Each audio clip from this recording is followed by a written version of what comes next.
തിരഞ്ഞെടുപ്പ് കാലത്ത് നീതിപീഠത്തിൽ നിന്ന് തുടരെ തിരിച്ചടികളാണ് മോദിക്കും കൂട്ടർക്കും ഉണ്ടായിക്കൊണ്ടിരിക്കുന്നത്. ആ നിരയിൽ ഏറ്റവും ഒടുവിലത്തേതാണ് ചൈനീസ് ബന്ധമാരോപിച്ച് UAPA ചുമത്തി അറസ്റ്റ് ചെയ്ത് ജയിലിലടച്ച ന്യൂസ് ക്ലിക്ക് എന്ന ഓൺലൈൻ മാധ്യമത്തിൻ്റെ എഡിറ്റർ പ്രബീർ പുർക്കായസ്തയുടെ അറസ്റ്റ്. നിയമവിരുദ്ധമാണെന്നും അദ്ദേഹത്തെ ഉടൻ വിട്ടയക്കണമെന്നും സുപ്രീം കോടതിയുടെ വിധി. നരേന്ദ്രമോദിയുടെയും കേന്ദ്ര സർക്കാരിൻ്റെയും നിരന്തര വിമർശകനായിരുന്ന ന്യൂസ് ക്ലിക്കിൻ്റെ എഡിറ്റർക്കെതിരായ നടപടി വിമത ശബ്ദമുയർത്തുന്ന മാധ്യമങ്ങളെ ചൊൽപ്പടിക്ക് നിർത്താനുള്ള കേന്ദ്ര സർക്കാരിൻ്റെ നടപടിയുടെ ഭാഗമായിരുന്നു. പ്രബീർ ഇത്തരത്തിൽ നിയമവിരുദ്ധ തടവിൽ അടയ്ക്കപ്പെടുന്നത് ഇതാദ്യമല്ല. ഇതേ ഡൽഹി പോലീസ് 48 വർഷം മുമ്പ് അറസ്റ്റ് ചെയ്യുമ്പോൾ അദ്ദേഹത്തിന് 25 വയസ്സായിരുന്നു. അന്നും അദ്ദേഹം കുറ്റമൊന്നും ചെയ്തിരുന്നില്ല. പോലീസിൻ്റെ കയ്യിൽ തെളിവുമുണ്ടായിരുന്നില്ല. പക്ഷേ വിചാരണ പോലുമില്ലാതെ 1 വർഷം ജയിലിലടച്ചു. JNUവിലെ PhD വിദ്യാർത്ഥിയായിരുന്നു അന്ന് പ്രബീർ. രാജ്യത്ത് പക്ഷേ അടിയന്തരാവസ്ഥയായിരുന്നു. അഭിപ്രായ സ്വാതന്ത്ര്യം നിരോധിക്കപ്പെട്ട കാലം. കഴിഞ്ഞ ഒക്ടോബറിൽ വീണ്ടും 74-ാം വയസ്സിൽ കുറ്റമോ തെളിവോ വ്യക്തമാക്കാതെ പ്രബീറിനെ പോലീസ് കസ്റ്റഡിയിലെടുക്കുമ്പോൾ ഇന്ത്യയിൽ അടിയന്തരാവസ്ഥ പ്രഖ്യാപിച്ചിട്ടില്ല. അന്ന് വിദ്യാർത്ഥിയായിരുന്ന പ്രബീറെങ്കിൽ ഇന്ന് മാധ്യമപ്രവർത്തകനും ശാസ്ത്രപ്രചാരകനുമാണ്. ഇനിയും കുനിയാതെ മുട്ടിലിടയാതെ പൊരുതുന്ന ന്യൂസ് ക്ലിക്ക് എന്ന മാധ്യമ സ്ഥാപനത്തിൻ്റെ സ്ഥാപക എഡിറ്ററും 48 വർഷം മുമ്പും ഇന്നും അദ്ദേഹത്തെ ജയിലിലടയ്ക്കാൻ ഭരണ നേതൃത്വം വഴി തേടുന്നത് ഒറ്റ കാരണത്താലാണ്. പ്രബീർ അന്നും ഇന്നും ഇടതുപക്ഷക്കാരനാണ്. തണ്ടലിന് നല്ല കരുത്തുള്ള ഇടതുപക്ഷക്കാരൻ. ഭരണകൂടത്തിൻ്റെ ഏകാധിപത്യ സ്വഭാവത്തെ വിമർശിക്കുന്നയാൾ. കേന്ദ്ര സർക്കാരിൻ്റെയും അന്വേഷണ ഏജൻസികളുടെ കണ്ണിലെ കരടായി ന്യൂസ് ക്ലിക്കും പ്രബീറും മാറിയത് കാർഷിക സമരത്തിന് അനുകൂലമായ നിലപാടുകൾ, പൗരത്വ നിയമത്തിനെതിരായ വിമർശനം തുടങ്ങിയവ മൂലമാണ്.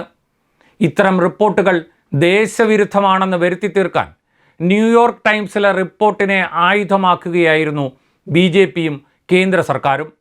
Neville Roy Singham, Prabir പുർക്കായസ്ത, CPM നേതാവ് പ്രകാശ് കാരാട്ട്, മാധ്യമപ്രവർത്തകർ തുടങ്ങിയവർ തമ്മിലുള്ള ഇമെയിൽ ആശയവിനിമയങ്ങളുടെ തെളിവുകളും ലഭിച്ചതായി ED അവകാശപ്പെട്ടിരുന്നു. ഇന്ത്യൻ സർക്കാരിനെതിരായ കർഷക സമരങ്ങൾക്ക് പിന്തുണ നൽകുന്നു, ചൈനീസ് ആഖ്യാനങ്ങൾക്ക് പ്രചരണം നൽകുന്നു, അതിർത്തിയിലെ ഏറ്റുമുട്ടലുകളെ ന്യായീകരിക്കുന്നു തുടങ്ങി ഒരു തെളിവുമില്ലാത്ത കാര്യങ്ങളായിരുന്നു EDയുടെ ആരോപണങ്ങൾ.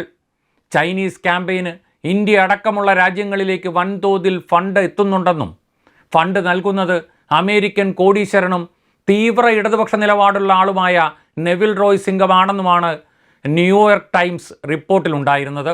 ഇടതുപക്ഷ ചിന്തകനും ചരിത്രകാരനും അമേരിക്കൻ സർവകലാശാലയിൽ പൊളിറ്റിക്കൽ സയൻസ് അധ്യാപകനുമായിരുന്നു നെവിൽ റോയ് സിംഗം. അമേരിക്കൻ അധിനിവേശ പ്രത്യയശാസ്ത്രത്തിൻ്റെ കടുത്ത വിമർശകനുമാണ്. എന്നാൽ അമേരിക്കൻ ഭരണകൂടത്തിന് അദ്ദേഹത്തോട് വിരോധമില്ല.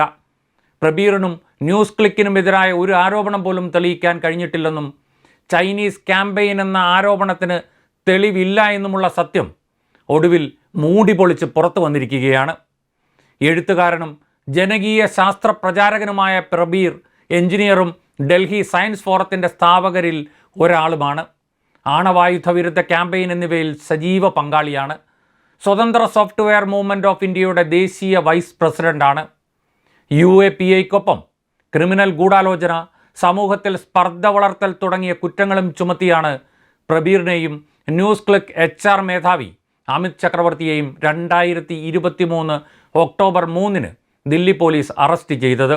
അന്നു മുതൽ ആരംഭിച്ച നിയമയുദ്ധമാണ് ഇന്ന് വിജയം കണ്ടിരിക്കുന്നത്.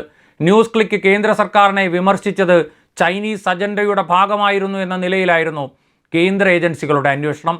ന്യൂസ് ക്ലിക്കിലേക്ക് എത്തിയ ഫണ്ടിൽ നിന്ന് ടീസ്ത സെത്തൽവാദ്, CPM IT സെല്ലിലെ ബബാദിത്യ സിൻഹ തുടങ്ങിയവർ ലക്ഷങ്ങൾ കൈപ്പറ്റിയതായും ED ആരോപിച്ചിരുന്നു. ഒന്നിനും തെളിവില്ലായിരുന്നു.